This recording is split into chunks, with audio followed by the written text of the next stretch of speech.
1 Korintus pertama ayat 10 sampai 17. Perpecahan dalam jemaat. Tetapi aku menasihatkan kamu, saudara-saudara, demi nama Tuhan kita Yesus Kristus, supaya kamu seia sekata dan jangan ada perpecahan di antara kamu. Tetapi sebaliknya, supaya kamu erat bersatu dan sehati sepikir. Yang aku maksudkan ialah bahwa kamu masing-masing berkata, aku dari golongan Paulus, atau aku dari golongan Apolos, atau aku dari golongan Kefas, atau aku dari golongan Kristus. Adakah Kristus terbagi-bagi? Adakah Paulus disalibkan karena kamu? Atau adakah kamu dibaptis dalam nama Paulus? Aku mengucap syukur bahwa tidak ada seorang pun juga di antara kamu yang aku baptis selain Krispus dan Gaius. Sehingga tidak ada orang yang dapat mengatakan bahwa kamu dibaptis dalam namaku. Juga keluarga Stefanus, aku yang membaptisnya. Kecuali mereka, aku tidak tahu. Entahkah ada lagi orang yang aku baptis. Sebab Kristus mengutus aku bukan kembali membaptis, tetapi untuk memberitakan Injil, dan itu bukan dengan kata-kata agar saudara jangan menjadi sia-sia. Ya, kita pindah Bapak Ibu Saudara. 1 Korintus 3 ayat yang ke-6. Dalam nama Yesus, 1, 2, 3. Jadi apakah Apolos, apakah Paulus, pelayan-pelayan Tuhan yang olehnya kamu menjadi percaya, masing-masing menurut jalan yang diberikan Tuhan kepadanya. Aku menanam, Apolos menyiram, tetapi Allah yang memberikan pertumbuhan. Saya akan berikan tema khotbah menghargai perbedaan. Kita di sini merupakan gereja oikumene, artinya berbagai-bagai macam organisasi. Ada mungkin yang dari Katolik, yang dari Protestan, mungkin yang dari GBI, atau dari aliran karismatik lainnya, misalnya GPDI, atau Maranatha, GSJA, dan lain sebagainya. Tetapi Alkitab katakan, saudara, mau kita dari Pantekosta, mau kita dari Katolik, mau kita dari Protestan, yang terpenting Tuhan yang berikan pertumbuhan. Makanya kita harus menghargai perbedaan. Perbedaan itu diciptakan oleh Tuhan untuk saling melengkapi satu dengan yang lain. Saya kasih contoh. Mungkin Protestan kepala, Katolik tangan, karismatik kaki. Yang pasti kita satu tubuh. Jemaat Korintus itu terjadi perpecahan. Mereka berkata begini, aku ini gurunya Paulus, aku ini gurunya Apolos, aku ini gurunya Kefas. Jadi makanya terjadi perpecahan jemaat Korintus. Ya. Makanya Allah katakan begini, saudara, di 1 Korintus 3 ayat yang ke-5 dan ke-6. Dia katakan begini, mau kalian Apolos, mau kalian Kefas, mau kalian Paulus, tetapi Alkitab katakan Tuhan yang berikan pertumbuhan. Bukan Apolos, bukan Kefas, bukan Paulus. Tetapi kalau Tuhan tidak kasih pertumbuhan, tidak mungkin orang bisa bertumbuh iman. Yang terpenting kalau dengar firman, tangkap firman itu, resapi firman itu, masukkan ke dalam hati yang paling dalam, praktekkan, lakukan, biar iman kita bertumbuh. Amin. Karena mau dia Katolik, mau dia Protestan, mau dia GBI, Pantekosta atau aliran karismatik, pengajarannya sama, satu Alkitab. Kecuali kita punya buku Alkitab yang lain. Oh, Katolik kok DP buku Alkitab lain. Siapa di sini aliran Katolik? Coba angkat tangan. Siapa di sini aliran Protestan? Coba angkat tangan. Oh, banyak Protestan ya. Sekarang saya tanya sama yang Katolik. Dek, kira-kira kamu pe Alkitab beda nggak dengan ini? Sama. Sama, saudara. Yang pasti saya mau katakan, di dunia ini banyak nabi, banyak rasul, banyak guru. Tetapi ingat baik-baik, hanya satu juru selamat. Itulah Yesus Kristus sebagai Tuhan dan Juru Selamat. Amin. Jangan saling membeda-bedakan. Tuhanlah yang menciptakan perbedaan itu. Untuk apa? Bukan untuk saling bermusuhan. Kadang kan organisasi itu jadi benteng pemisah di antara orang Kristen. Dia Katolik gak mau saya bergaul. Dia Protestan gak mau saya bergaul. Jadi benteng, jadi tembok pemisah.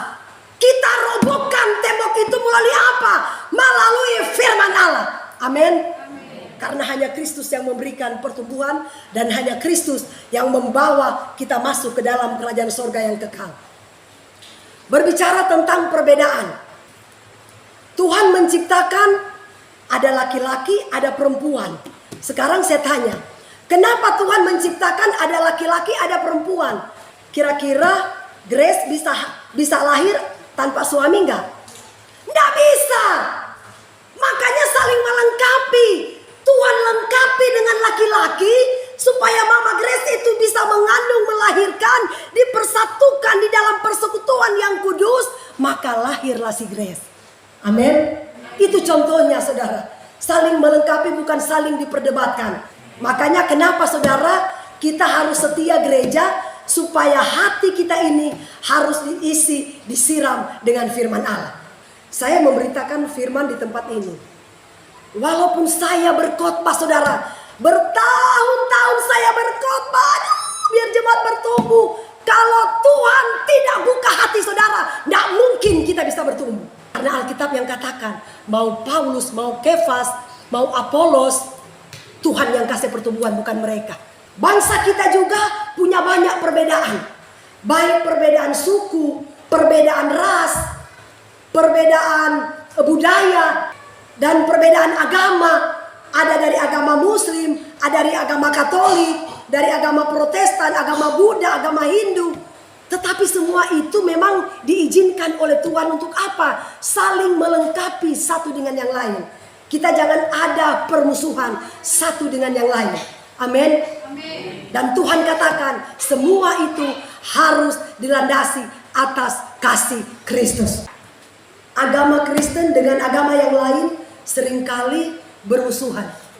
Yang Kristen ngejek-ngejek Tuhannya yang agama seberang ngejek-ngejek Tuhannya kita. Ya. Tetapi Alkitab yang katakan saudara, Tuhan mengajarkan kita kasih. Berbuat baiklah kamu kepada orang yang benci kepada kamu. Memang sulit bu. Terus dia katakan lagi, kalau mereka tampar pipi kirimu, kasih juga pipi kananmu. Aduh, semakin berat. Mana mungkin Mama Grace, kalau Mama Jessica tampar, kira-kira Mama Grace bagaimana? Balas nggak? Balas. Itu manusia saudara. Nggak mampu, kita sebagai manusia nggak mampu. Tapi inilah yang Alkitab ajarkan. Ya. Makanya saya katakan, pengajaran Kristen itu pengajaran yang sempurna. Amin. Kita tidak boleh saudara mengejek-ngejek agama seberang. Biarkanlah mereka sesuai dengan pengajaran mereka. Yang pasti endingnya baru di situ Tuhan katakan, mana gandum, mana lalang.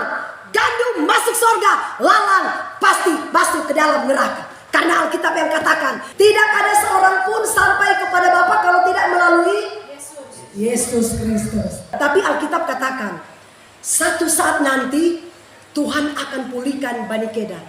Makanya Alkitab bilang, yang terdahulu akan jadi terkebelakang, yang terkebelakang akan jadi terdahulu. Makanya hati-hati kita menghakimi mereka.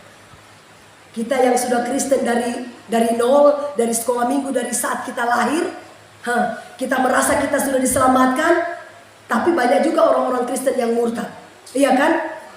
Dan banyak orang-orang dari seberang yang masuk ke kita. Makanya Alkitab katakan, yang terdahulu akan jadi yang terkemuka, yang terkemuka akan jadi yang terkebelakang. Itu Alkitab katakan, karena jelas Alkitab katakan, satu saat nanti aku akan pulihkan umatku. Dan Bani Kedar, mereka akan berduyun-duyun mengenal Yesus Kristus. Bani Kedar siapa? Muslim. Berikan tepuk tangan buat Tuhan Yesus. Haleluya. Makanya kita yang sudah setia sampai hari ini Jangan pernah mundur, jangan pernah meninggalkan Tuhan. Alkitab katakan, banyak yang terpanggil, cuma sedikit aja yang dipilih oleh Tuhan. Biarlah kita menjadi orang yang terpanggil, terpilih, dan setia. Amin. Jangan sampai kita jadi yang terkebelakang.